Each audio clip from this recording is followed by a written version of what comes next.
Welcome to Brand Specified, the only podcast that's focused on growing sales to architects and designers. My name is Susan Milne. Let's get started.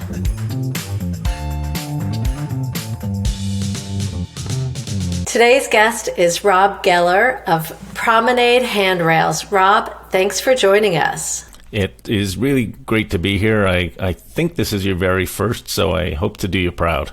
Thank you so much. Well, we're so happy you're here. Let's get into it. Rob, tell me about Promenaid. How did you decide to bring a building material product to the market? And what has your experience been that made you be able to do this in the first place? Great question. I've asked myself that many times over the last 12 years. But I'd like to add a little preamble that what I'm going to share today is from my experience. I haven't researched the industry or other companies. So I would want anybody who's watching or listening to take what's relevant to them and not consider it as a definitive how-to. And how did I get into it? I think a lot of us end up someplace somewhat serendipitously. It was just sort of good fortune of knowing the people who started it, a few months or weeks before I got involved. And it wasn't really about bringing a product to market.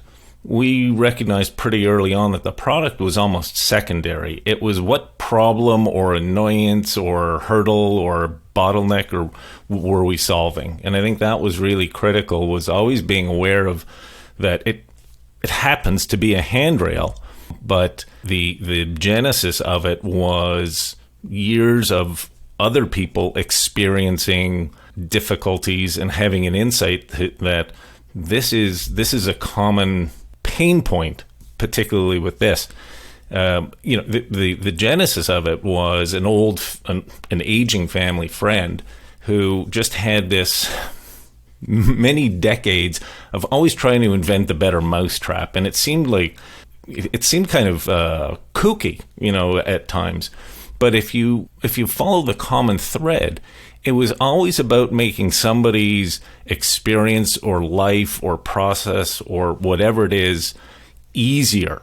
And that's really what the foundation was. So how did I get involved was just, these are people who I grew up with. I've known them since almost the day I was born, and they were trying to figure out, how do we bring this idea? And that's all it was at the time. We started literally with a blank sheet of paper.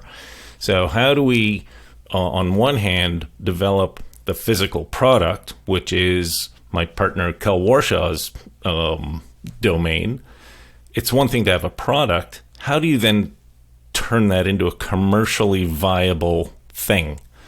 So that's my role. And over the years we've really kind of defined which what each of us does, and simply put, he's responsible for bringing everything into the warehouse, and I'm responsible for making sure it moves out.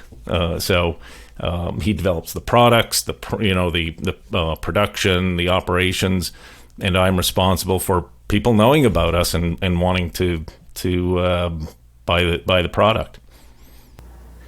Well, that's a really interesting division, and I love how clean that is. It's actually very visual. You can see that in your mind's eye, the way you describe it. Rob, can you give us a big picture overview of who all the players were in the birth of Promenaid? How the company started was, we didn't know it was going to be a company, and certainly in our case, the company and the product are intertwined. They're one and the same. And so the main players involved that started it were Kel Warshaw, who is my business partner in Promenaid now, and his uncle David, who when I was growing up, when I was born, he lived 2 doors down from me. Kel actually lived a couple of blocks away, so Kel and I have known each other since probably I was about 5 or 6 years old, and then we went our separate ways, and then reconnected through a friend in common. And then David subsequently married Kel's aunt, but already knew Kel. We were all in the same small community growing up north of Montreal. Let's get into what exactly is Promenaid. So you're making handrails, but tell me a little bit about the product, because I think there are a million people that have great ideas, and certainly this is a $1 billion industry. You know, who wouldn't want to be a part of it? But it takes something pretty unique and special to come to market. Yeah. So the product itself, handrails have been around since cavemen, I guess. And what our older friend David, his insight was that installing and the whole process was just a nightmare. And he had to install handrails in his home. And it took about 6 months and $20,000, which we discovered afterwards for anybody who has those types of resources. That's not unusual. If you want something really beautiful, really reliable and sturdy, that's what it took. Stainless steel, custom welding, custom bending. And his basic idea was that he called Kel, and Kel is an industrial designer and has been in manufacturing for 30 years, so he's got that background. And with his really a very simple, seemingly simple concept, he said there is no handrail, a practical handrail for the average person. And of course, Kel said, "You're nuts. Handrails are everywhere." And David said, "I'm telling you, they're not." So he said, what it has to be is, first thing out of the gate, the ante into the game, it has to be beautiful. You can get away with beautiful where ugly will suffice, but you cannot get away with ugly where beautiful is needed. So, design and aesthetic was critical. The other thing was that it had to be strong, so the bracket has to be able to go on the stud. But the real challenge is, how do you align the bracket with the stud? So David's basic mandate to Kel was, you have to be able to place the bracket wherever you want, whenever you want. And that was really it. That was the start of the company. And a number of years after, we had started the company, I said to Kel, because David's been calling Kel with one idea after another for, I'm telling you, 30 years. I said, what was different about this one? And Kel said, absolutely nothing. It seemed as harebrained and as all the others. And he said, and I didn't do anything different. We got off the phone. I went on the internet and I started looking, and I thought, David might be right about this. 3-4 hours later, he says, I'm still searching and I can't find anything. So that was our idea, that there was the possibility of something. And really what it was nobody ever asked for this. And I think this is the common thread for any really, there's a lot of things, but a successful product is somebody has recognized or had an insight into a common problem that everybody has just accepted and dealt with, but nobody's ever articulated. And so nobody's going to ask you for this. Nobody ever asked, not that we're Apple, nobody ever asked for the iPod. But the instant Steve Jobs took that iPod out of his pocket, nobody had to ask what it was for and what it did. Everybody knew the problem. Now, we're in a much, narrower niche, but we've glibly said anybody who has installed more than 0 handrails knows exactly what this solves. And that was, when we started, we weren't from the handrail industry, not from the building materials industry, not from construction. So we didn't know what we didn't know.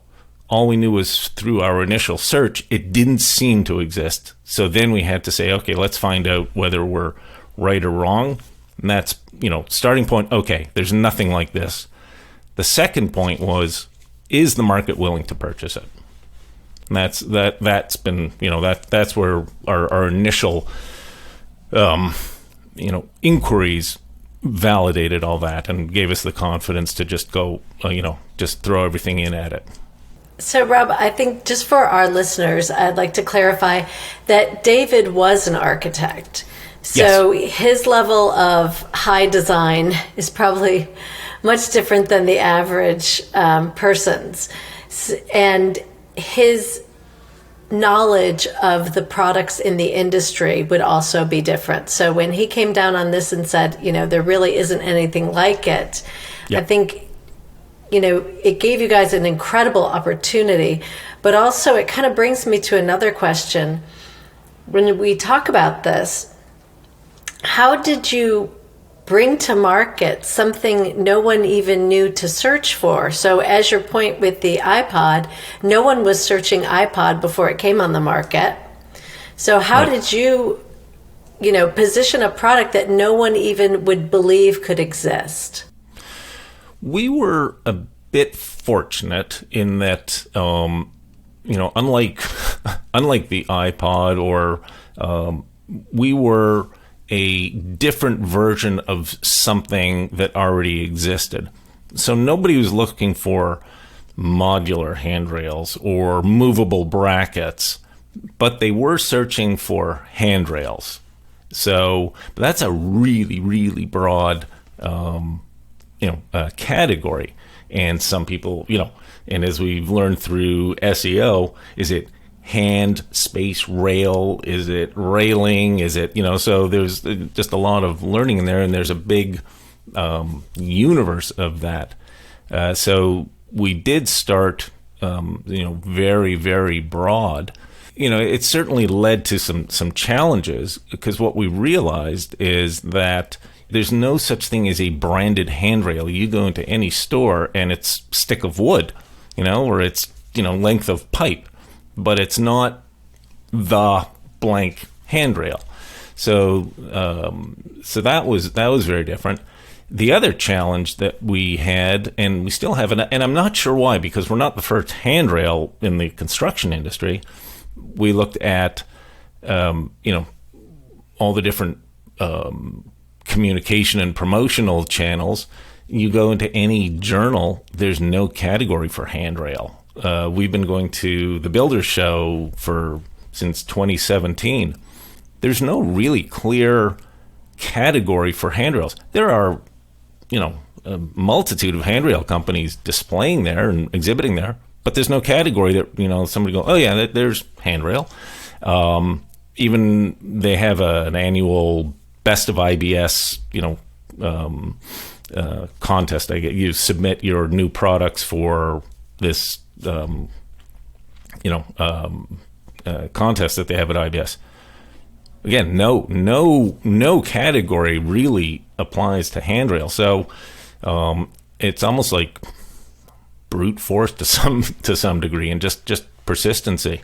So when I think about Promenaid and this kind of startup, there's something that we've talked a lot about that I think a lot of listeners could benefit from, and this is this idea of failing small, which I think has something to do with your past.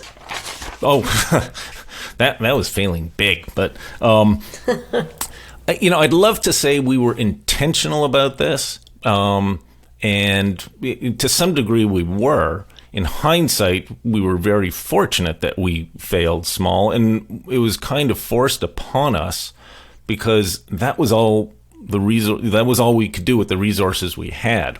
So when we started the business, like we said, we started with nothing. David put up a little bit of seed money, and then we saw that there was some viability to it, and that actually came from my background. One of the first jobs I had, my working career, was in market research.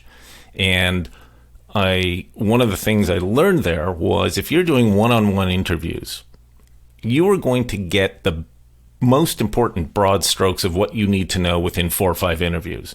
So we didn't do market research. We went out and sold, and they were, and everything I would say effectively is market research anyhow. But within 3, 4, 5 meetings, we realized, oh, there's something here. This, people in the business were quite astonished at how revolutionary this was. So we thought, okay. But again, we were so small, and because David's experience and need for it was more of a medical experience, and also we felt that the the market of, or customer available to us that we could connect with would be the homeowner, the aging in place, accessibility, mobility impaired type of individual who was really, in need of this. So these were small orders, one-time customers. So we made a multitude, if you want to call them mistakes or learnings. So that gave us the chance. We realized that you think about any product, the product, again, secondary or almost tertiary. It's all those things that come with the product that really determine your success or failure. The experience, do they understand what they're buying? Does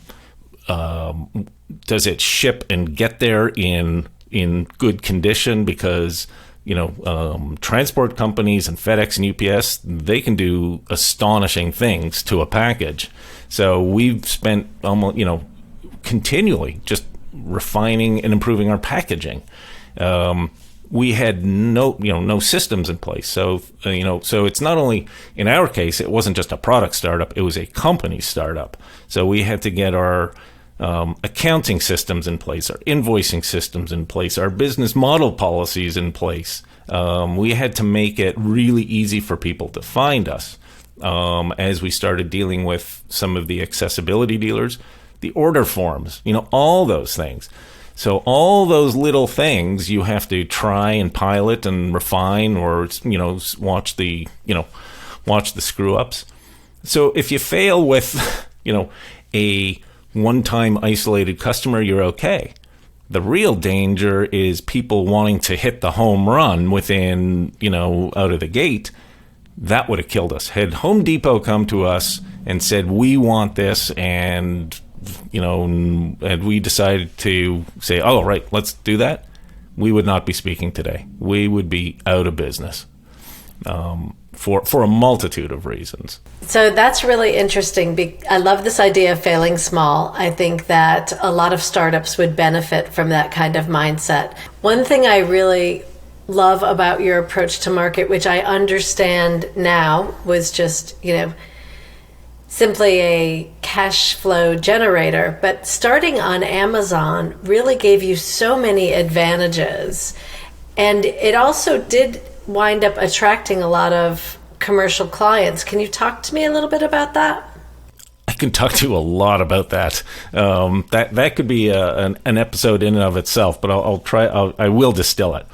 So we, first of all, I will tell anybody who's listening to this, Amazon is a bit of a double-edged sword, but that other edge is a lot better than people think it is. A lot of our resellers were, everybody's nervous that Amazon's going to kill their business. No.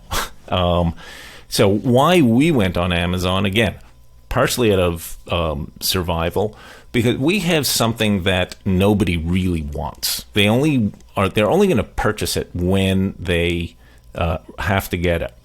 Even though it's a small, tiny sliver of the population, it's still a lot of people. The challenge then becomes, how did those people find you? We don't have the resources to be advertising in newspapers and magazines and all that outbound advertising, because what are the odds you're going to intersect with that individual at that moment that they're looking for a handrail, which is such a... So we just started thinking of, how can people find us? What is the easiest way for people to find us? We don't have the ability, and we didn't until, I would say, 2 years ago, to start going and finding customers. We had to make it so they could find us, and that's where Amazon came in. I was, sitting around one day, and I go, wonder what's on Amazon. So I went on Amazon, and I couldn't find any handrail that compared. There's some things on there, and there's one or two products that are, sort of at our sort of design level. And I thought, okay, either the established companies have tried it and it didn't work for them for whatever reason, or they tried it and it failed. But that doesn't matter. It doesn't hurt to get on there. And it really didn't take, a heck of a lot to get on to Amazon. Succeeding on Amazon is a whole other, discussion. So we decided, all right, there are a lot of people on Amazon. They can find us. So that was really the reason we went on, was partially out of survival, partially a lot of, out of curiosity. And we really read up on the rules of engagement on Amazon, because Amazon is, I'm not going to say ruthless, but unforgiving. So, when we were talking earlier, you were talking about failing small. Amazon, a couple of small failures and you're dead. You're off Amazon. So you really have to watch it. Well, I think this is really interesting, because one of the things that you're touching on is this way of a building material company can take an existing product and then repackage it to each audience.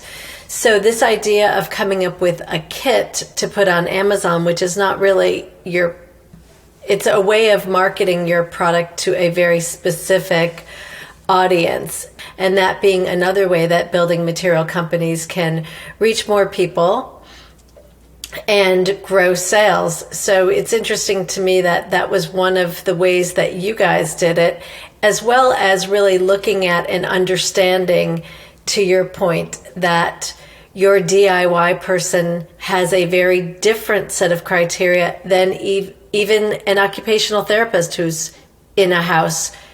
Seemingly they're both going for the same thing, but they have kind of maybe two different objectives. Yep. That would be true for even, one builder versus another, or one architect versus another. But the product itself has a very limited basket of things that it offers. We think that they're really good and they're very different and they're very meaningful and useful.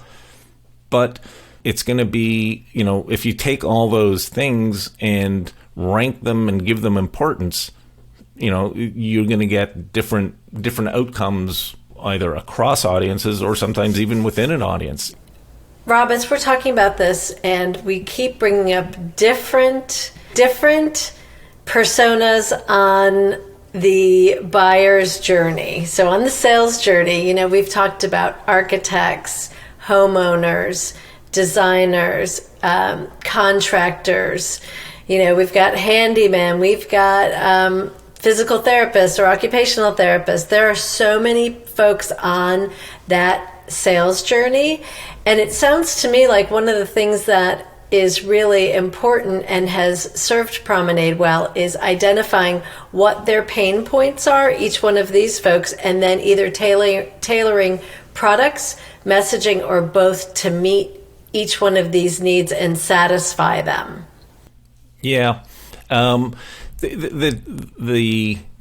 trick and the challenge there is that you don't know who is looking for you, who is picking up that brochure, who needs you at what point, and even, you might have builder A that today needs you because of this, these two features that you have. But next time they come to you, well, there's you're serving a slightly different purpose. So we're trying, you don't want to dilute your message. So we have to grab their attention to get them at least engaged to say, oh, I want to look at this a little further. And in very, very, succinct order, let them see right away, oh, it does A, B, C, and D. Okay. And they can zone in on, hone in on this. Somebody comes to our website, we've got, work to do. We're still evolving it. But, we want an architect to come to the website and not only see that, oh, that's a beautiful handrail, but, oh, this is made for architects and it's going to make my life easy to do it. They want to get that, you want to get that across them very clearly. Developing the products, we started with a horizontal static silver handrail and the bracket that, didn't pivot. We knew, fortunately, Kel's background is in manufacturing, and he actually developed and manufactured the world's first ADA-compliant hand dryer. So he was very familiar with the ADA code, and knowing that the ADA is the umbrella guiding document for all the building codes, commercial and residential. So that was a good starting point for us. But we started with that. We knew that it would have to be continuous. It would have to do all kinds of things. But from there on, almost everything that we've developed has been shown to us either explicitly or implicitly by our customers. So we'll create something new, but also continually refine the products we have already on the market. And one of the reasons we can do it, and I think this is our experience. Had we decided to do overseas manufacturing, again, we would not be talking today. We would not be in business. Everything that we manufacture, the handrails are extruded about 2 kilometers from where I'm sitting right now. All the hardware is die-cast zinc. That is done in Montreal too. We don't have to wait for prototypes to come over from overseas. So we have design right there in a heartbeat. We have production right there in a heartbeat. And now in our case, it's all commodity materials. Maybe there's others, that it really requires them going overseas, but for us, it just has not made sense at all, and I think it's been one of the greatest benefits is all that product development comes from our clients, and we're able to respond in fairly short order. Rob, that's such a great point, because it just started a few years ago that folks were really, and I mean pre-pandemic, folks were really starting to want to only talk about products that were made in North America. And that has become something that is so important, not just for, obviously the pandemic really highlighted that, but also in terms of being able to have a product, and if there is an issue, not having a 8-week lead time to have something replaced or fixed. Yep. Rob, what is the future of Promenaid? Where will you be in 5 years? That's a good question. I don't really know for sure. I think that anybody who tells you that they know where they're going to be in 5 years, I wouldn't believe that. We didn't know where this company was going to go. We had a broad strokes vision of it. I think what I would say is 5 years from now, we intend to be much bigger, but with the hope of being the same type of company. We are, when somebody calls us up, there's an experience they have on the phone speaking with us or getting the emails from us. So, the hope is that we get bigger without losing our soul or the essence of who we are. Kind of like, when you run into an acquaintance that you haven't seen in years and years, and your first thought is, you haven't changed at all. You're maybe a little wiser, a little more experienced. You've got a little, you've grown your capabilities, but essentially you're the same person you are. And I think, having started the company with Kel and David, it is a reflection of who we are. And I think we're going to have to be very diligent and learn how we grow a company and maintain that reflection of us and our, the environment that we want it to be, and the presence that we want it to be in the perception we want it to be in the marketplace. So, but essentially, I couldn't tell you numbers, but continuing to grow in size and continuing to evolve the product line within that same sort of creative insight that really pleases customers, and we get a constant thrill out of somebody looking at it and smacking their head and going, "Why did I think of that?" Or we get a thrill out of all kinds of products. And it's one of those moments where you see a product that you go, "Oh, I know exactly what that solves," or you just love that sublime solution. We just get a kick out of that. And that's the type of customer who's going to connect with us, and hopefully, continue to do that, over the years.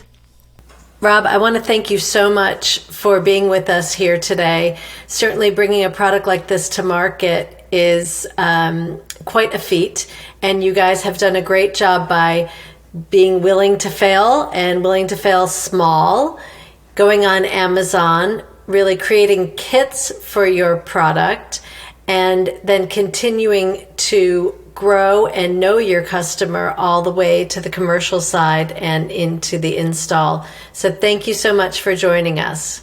It has been a real pleasure. I know we pinch ourselves every day. This is, I've been through a lot of jobs in my life that I really didn't like, and didn't know that how well they were preparing me for this moment. It's just a continuous, puzzle that we love trying to figure out every day. Thank you so much.